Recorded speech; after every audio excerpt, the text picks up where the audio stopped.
Hai guys, kembali lagi dengan aku. Welcome back to my channel, Vera Tambajaya. Salam sejahtera, sehat selalu, dan tetap semangat ya. Oke, di video kali ini aku bakalan sharing ke teman-teman. Aku mau sharing kalau aku baru aja beli laptop. Ini dia. Ini warna depannya ini gold dan warna keyboardnya warna silver. Kurang lebihnya seperti ini ya teman-teman. Dan mungkin teman-teman mikirnya, Kak Vera ini lebay banget sih. Si Vane kok lebay kali sih, baru beli laptop dia pamer sharing di YouTube gitu. Nah intinya sih aku nggak mau fokus ke laptopnya ya teman-teman. Aku cuman mau, intinya itu aku mau sharing, mau kasih tips atau motivasi ke teman-teman gimana caranya nge-YouTube gitu. Karena aku beli si laptop ini dari hasil nge-YouTube teman-teman. Nah karena ada banyak nih teman-teman, aku pengen nge-YouTube loh kayak dirimu gitu, aku pengen nge-YouTube loh V, tapi gimana ya caranya, aku nggak pede, nggak kesampaian, udah dari lama banget aku pengen nge-YouTube tapi nggak bisa nggak jadi gitu. Ada banyak alasannya gitu ya teman-teman. Nah jadi intinya aku nggak mau fokus ke sini, cuma mau kasih motivasi aja. Dan aku beli laptop ini bukan karena keinginan aku semata-mata karena udah berpenghasilan dari itu, tapi karena memang butuh teman-teman. Jadi aku sebenarnya itu ini udah laptop yang ketiga ya teman-teman. Jadi aku pas D3 itu kuliah itu laptop aku rusak satu, jadi aku beli yang rusak itu Toshiba, kemudian aku beli lagi Toshiba, dan ini kemarin itu tewas juga, nggak tewas banget sih, tapi karena tiba-tiba dia mati, nggak bisa hidup, kemudian baterainya nggak kedeteksi, not detected ya teman-teman. Jadi dia juga udah mulai ketinggalan, so aku memutuskan untuk beli laptop baru. Ini murni kebutuhan aku, bukan karena keinginan aku. Aku memang butuh laptop ini untuk membantu aku dalam kuliah aku teman-teman. Nah jadi aku sebenarnya sekarang lagi melanjutkan pendidikan aku ke jenjang yang lebih lagi.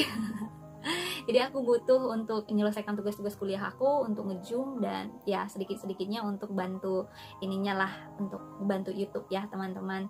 Nah jadi mungkin teman-teman ada yang kepo nih, penasaran gimana sih awal mulanya perjalanan aku nge-YouTube, gimana sih aku bisa sampai ke tahap ini, bisa sampai ke titik ini gitu ya teman-teman. Nah aku mau sharing dulu nih sebelum kasih motivasi atau tipsnya ya teman-teman. Jadi awal mula aku nge-YouTube itu teman-teman, awalnya itu bener-bener iseng banget, niatnya cuman ngebantu kawan-kawan. Aku tuh nge-YouTube bener-bener buta banget, nggak tahu apa itu namanya thumbnail, nggak tahu apa itu jam tayang publik, nggak tahu apa itu monetisasi, dan nggak tahu sama sekali ngedit. Jadi murni belajar dari nol teman-teman. Nah kok bisa sih dapat idenya, kok bisa sih dapat kontennya gitu ya teman-teman. Nah aku dapat idenya, dapat ide kontennya itu sebenarnya dari teman-teman di sekeliling juga, dari teman-teman kerja aku, dari teman-teman kuliah aku gitu ya teman-teman. Nah jadi di 2014 itu aku udah tamat kuliah D3, seorang ahli media kebidanan dari Depkes yang sekarang itu disebut dengan Poltekkes Kemenkes. Aku adalah sekarang itu udah sarjana terapan kebidanan. Jadi di 2014 aku tamat D3, dan di 2015 itu aku bekerja di salah satu perusahaan besar farmasi. Dan ketika kita di PBF itu ada dia produk Project Apollo namanya, dia itu produknya kosmetik ya teman-teman. Nah jadi karena itu masih baru, kita disarankan untuk bisa ngejual itu teman-teman. Nah disitulah aku terpikir, aku cobalah iseng buat akun Instagram khusus jualan dan buat akun Shopee gitu ya teman-teman. Nah di saat aku iseng tuh buat akun Instagram, kemudian buat toko Shopee, ada yang nanya teman-teman. Jadi tapi saat itu aku nggak langsung lanjutin gitu ya teman-teman. Ini barang perusahaan, gimana ya cara ngejualnya gitu teman-teman. Masih agak, namanya juga aku di situ masih iseng dan nggak terlalu kepo gimana caranya jualan online gitu ya teman-teman. Jadi aku biarin aja gitu. Nah setelah kurang lebih 2 tahun aku kerja di perusahaan besar farmasi ini, aku juga memilih sekaligus untuk melanjutkan pendidikannya aku untuk ngambil sarjana terapan kebidanan. Dan saat aku kuliah itu aku juga memutuskan untuk cari uang tambahan, cari uang sampingan gitu ya teman-teman. Karena kuliah kesehatan ini, pendidikan kesehatan ini nggak murah ya teman-teman.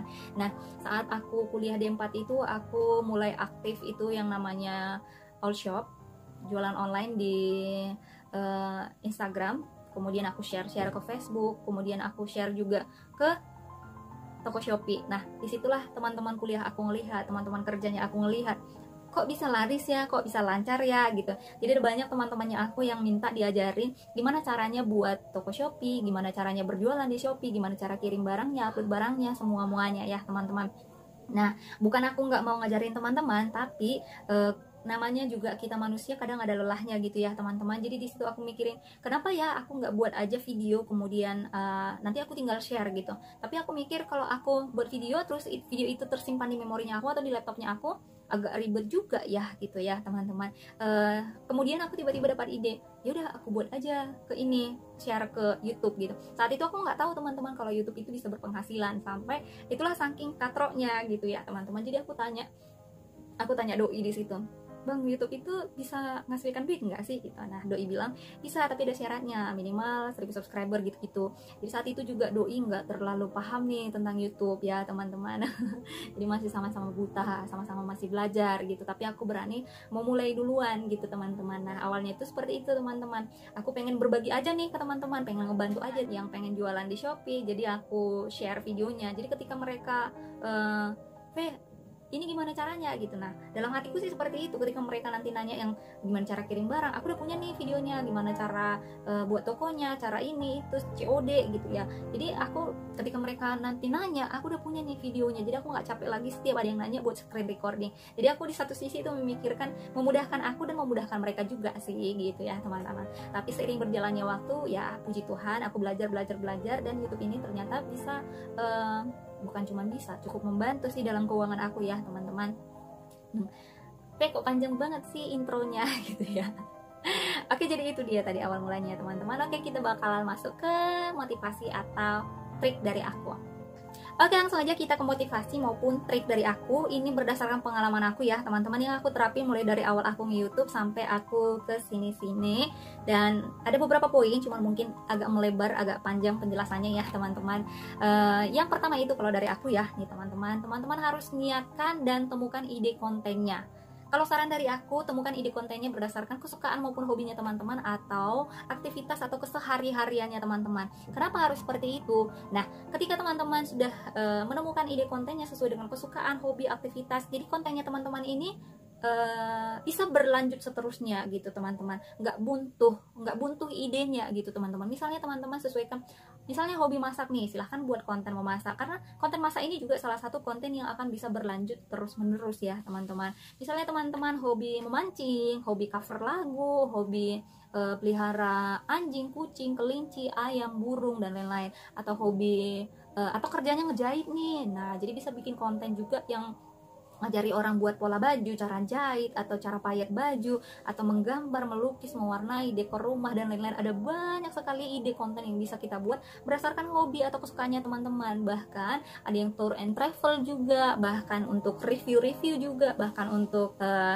makanan juga ya, mukbang ya teman-teman, yang sekarang itu lagi naik daun juga ya teman-teman. Nah silahkan dibuat. Jadi ketika teman-teman sudah tentukan itu sesuai dengan hobi maupun kesukaannya teman-teman, nanti teman-teman nggak bakalan buntu idenya. Jadi kontennya teman-teman ini bisa berlanjut seterusnya. Nah teman-teman juga bisa rutin nanti, sehingga teman-teman buat videonya itu adalah video original punyanya teman-teman, original buatannya teman-teman. Teman-teman nggak menjadi seorang re-uploader, tapi menjadi seorang YouTuber yang membuat konten original buatan sendiri. Kemudian untuk yang kedua, di sini kita harus mau belajar. Ada yang bilang nih, aku pernah dengar, hanya orang gila yang mau nge-YouTube. Kenapa? Di YouTube itu harus belajar terus, belum lagi perubahan setiap tahun berubah, belum lagi ini itu gitu. Sama seperti aku yang awalnya itu nggak tahu apa itu thumbnail, nggak tahu itu monetisasi, nggak tahu jam tayang publik, nggak tahu subscriber minimalnya 1 tahun terakhir gitu ya teman-teman. Jadi itu semuanya belajar. Aku dulu buta sekali ketika mau mulai di YouTube ini teman-teman. Aku searching. Ketika teman-teman nanti udah mulai searching, pastinya teman-teman, oh ini ya, berarti aku harus seperti ini ya, berarti aku harus ngelakuin ini ya. Belajar buat thumbnail, belajar buat judul, belajar buat deskripsi, buat tag, buat hashtag dan lain-lain. Karena kalau untuk kita yang masih pemula ini, buat judul sembarang bisa jadi nggak naik nih videonya kita. Beda dengan yang artis-artis yang udah subscribernya banyak, penontonnya banyak, mau bikin judul sembarang pun mereka udah pasti banyak yang nonton. Beda sama kita yang masih merintis ini ya teman-teman. Jadi semuanya butuh belajar teman-teman. Selain diniatkan, harus mau belajar dan belajar ya teman-teman.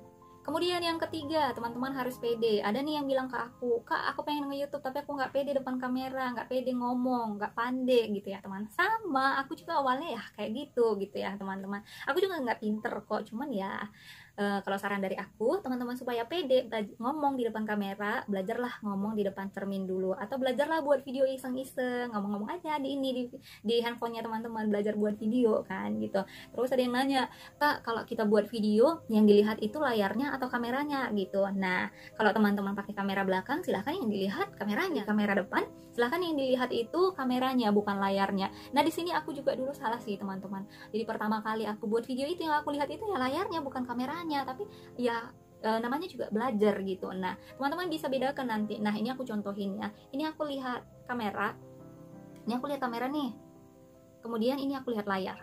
Nah, teman-teman silahkan bedakan. Ini ketika aku lihat layar, aku lihat gimana wajah aku di layar. Terus ini ketika aku lihat di kamera. Teman-teman merasa nggak sih aku lihat-lihat nih di kamera, aku tatap mata saya. Jadi silahkan dilihat kameranya teman-teman. Nah, belajar-belajar pede, belajar ngomong di cermin, belajar buat-buat video, silahkan selfie ya teman-teman, belajar-belajar, gak apa-apa, semuanya butuh proses ya. Kemudian yang keempat, silahkan buat skrip atau catatan kecil. Nah, teman-teman nanya, Kak, awal-awal buat video itu sering kelupaan nggak sih tahap-tahap yang mau dibilang? Sering selema nggak sih? Sering take ulang nggak sih? Sering beberapa kali take baru berhasil nggak sih? Iya, sering. Artis itu juga kayak gitu ya, teman-teman. Nggak melulu sekali buat videonya langsung berhasil gitu ya, teman-teman. Ya, aku juga sih belajar buat skrip-skrip itu setelah aku nerima endorse gitu ya, teman-teman. Karena kan memang ketika kita promote barang orang itu, mereka ada buat yang mau kita sampein gitu ya teman-teman, terutama itu bagian-bagian kosmetik gitu kan, ada ingredientsnya, ada manfaatnya, ini itu segala macam, kelebihannya, ini segala macam ya teman-teman. Jadi suka buat catatan kecil, memang suka buat script. Nah, kalau aku di tutorial YouTube, tutorial Shopee yang pertama kali dulu ya teman-teman, yang paling sering awal-awal buat channel aku naik, itu sih aku nggak buat script karena kan memang aku langsung udah lancar aja sih menurut aku, makanya aku nggak kepikiran buat script gitu teman-teman, karena udah aku screen recording dari handphone, kemudian ya kadang aku dubbing suaranya, kadang nggak aku dubbing, langsung aku screen recording sekalian sama suaranya aku rekam gitu teman-teman. Nah, kalau untuk pemula ya aku saranin kayak gitu sih teman-teman, buat script supaya nanti tahap demi tahap yang mau disampaikan itu ingat, nggak lompat-lompat atau nggak ada yang ketinggalan gitu teman-teman. Nah, boleh dipotong-potong videonya, nggak melulu langsung 10 menit, boleh semenit, 2 menit atau 3 menit, kemudian nanti digabungin ya teman-teman, nggak masalah ya. Kemudian untuk tahap yang kelima, silahkan teman-teman konsisten atau rutin upload. Nah, aku ketika pertama sekali nge-YouTube itu, aku adalah salah satu orang yang termasuk sangat konsisten upload ya teman-teman. Saking konsistennya, saking rajinnya, aku bisa upload video itu 3 kali sehari. Maksimal itu udah 3 kali lah sehari ya teman-teman, bisa 1-3 kali sehari upload video, itu sehari ya teman-teman. Itulah saking konsistennya, saking niatnya gitu ya teman-teman. Ya walau memang niat awalnya aku itu cuma ngebantu kawan-kawan gitu ya teman-teman. Nah, ketika teman-teman sudah konsisten nih di dalam upload video ini, YouTube juga bakalan kenalin channelnya teman-teman. Oh, ini channelnya bagus nih, rutin nih, bisa dinaikkan ke bagian atas nih gitu ya teman-teman. Terus ketika teman-teman juga rutin upload video, ada video yang ditonton sama subscriber, ada subscriber yang datang, kemudian ada jam tayang publik yang bertambah nantinya teman-teman. Nah, itu tadi kan aku udah bilang ya teman-teman, belajar. Jadi ada yang namanya nanti 1000 subscriber dan 4000 jam tayang publik di tahun yang pertama. Nah, disitulah teman-teman, kalau nggak ada videonya, dari mana datang jam tayang publiknya, dari mana datang subscribernya gitu ya teman-teman. Jadi memang harus konsisten, rutin. Kalau teman-teman nggak bisa sekonsisten yang waktunya agak luang gitu ya teman-teman, mungkin nggak bisa upload sampai 3 kali sehari, silahkan di-upload entah 3 kali seminggu. Kalau misalnya cuma bisanya 2 kali seminggu, silahkan 2 kali seminggu, atau cuma sekali seminggu, silahkan upload sekali seminggu. Atau aku bisanya cuma 2 kali sekali dalam 2 minggu, ya udah silahkan di-upload sekali dalam 2 minggu. Yang penting teman-teman konsisten ya teman-teman. Dan buat videonya itu juga jangan terlalu singkat sih ya teman-teman, misalnya 1 menit. Jadi jam tayangnya itu dari mana gitu. Nah, untuk pemula itu 5-8 menit itu menurut aku udah ini sih, udah bagus ya teman-teman. Silahkan belajar dan konsisten gitu.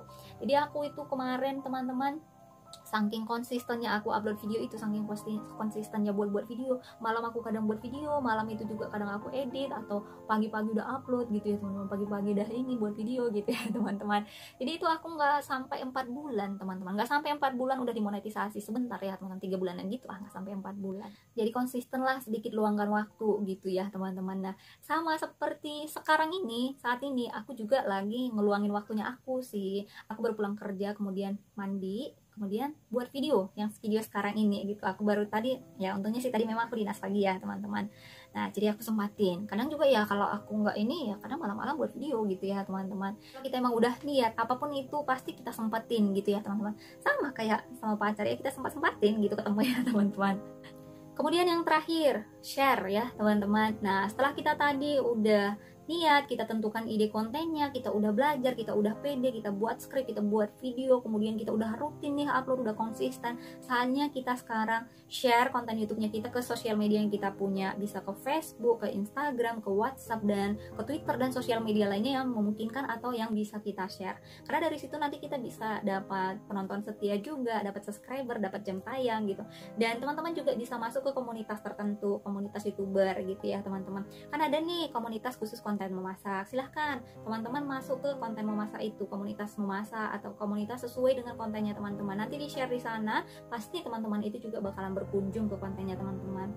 Aku memang dulu salah satu orang yang gak terlalu sering share ke sosial media sih, jadi aku orangnya dulu agak sembunyi-sembunyi ya teman-teman. Tapi sekarang aku udah mulai rajin share sih, apalagi di Instagram kan udah bisa kita tautkan linknya ya teman-teman. Nah silahkan seperti itu, nggak perlu malu ya teman-teman, nggak perlu mikirnya gini, ih hasil kameranya aku jelek gitu. Teman-teman silahkan pakai apa adanya. Jadi aku juga dari awal nge-YouTube itu sampai sekarang aku masih pakai HP jadul loh teman-teman, dan aku masih dibantu sama bola lampu. Jadi ini cerah kayak sekarang ini dibantu sama bola lampu di depannya aku. Dan ya puji Tuhannya memang udah bisa beli ring light, dan ada ring light sih di sampingnya, makanya agak cerah. Jadi aku teman-teman ada bilang kayak gini, ya lah kak nggak pinter edit, nggak pinter kocak juga, kalau udah pakai iPhone hasilnya pasti udah cantik gitu. No, aku sama sekali nggak pakai iPhone untuk buat video YouTube ini teman-teman. Cuman pakai HP jadul Samsung Galaxy A5 2017, dan itu aku cuman pakai bantuan bola lampu. Kadang aku pakai iPhone cuman buat yang short video, karena dia aku pakai portrait ya teman-teman, jadi ngeditnya juga lebih enak gitu ya. Dan kalau untuk konten YouTube ini sih rasa aku lebih enak aku ngeditnya di Android, bukan di iOS ya teman-teman. Jadi iOS itu kan aku pakai cuman buat yang short video atau sharing ke Instagram gitu teman-teman. Nah jadi pakai aja apa yang ada dulu, nggak usah, aku nggak punya HP bagus, nggak punya kamera mahal, nggak punya kamera bagus, nggak apa-apa teman-teman, kita sama. Kita berjuang belajar dari nol. Oke teman-teman, segitu dulu sharing tips and tricks maupun motivasi dari aku, khususnya untuk memotivasi teman-teman YouTuber pemula atau teman-teman yang masih mau memulai nge-YouTube. Semoga apa yang udah aku terapin, apa yang udah aku lakuin, teman-teman juga bisa terapin dan lakuin untuk kontennya teman-teman. Semoga kita semuanya juga bisa berhasil ya teman-teman. Nah kalau masih ada pertanyaan, silahkan teman-teman tinggalkan pertanyaannya di kolom komentar, nanti aku bakalan jawab satu persatu. Atau kalau teman-teman punya ide atau pengen aku buatin konten tentang apa, silahkan ditinggalkan juga di kolom komentar. Nanti cepat atau lambat, atau kalau bisa aku lakuin, aku bakalan buat ya teman-teman. Apa yang pengen teman-teman aku sharingkan gitu, apa yang teman-teman pengen aku sharingkan ke teman-teman gitu ya teman-teman. Nah segitu dulu sharing tips and tricks motivasi dari aku, semoga bermanfaat buat kita semuanya. Terima kasih buat teman-teman yang sudah mampir di channel aku dan sudah tonton video ini sampai habis. Kalau teman-teman suka silahkan like this video, dan kalau teman-teman merasa video ini bermanfaat buat orang lain, silahkan share ke seluruh sosial media teman-teman punya. Dan kalau teman-teman ingin membantu channel aku semakin berkembang ke depannya, silahkan tekan tombol subscribe-nya dan bunyikan loncengnya supaya ketika aku upload video terbaru, teman-teman gak akan ketinggalan video terbaru dari channel aku, karena teman-teman akan ternotifikasi. Oke, tetap semangat, salam sejahtera, sehat selalu. See you in my next video, dadah.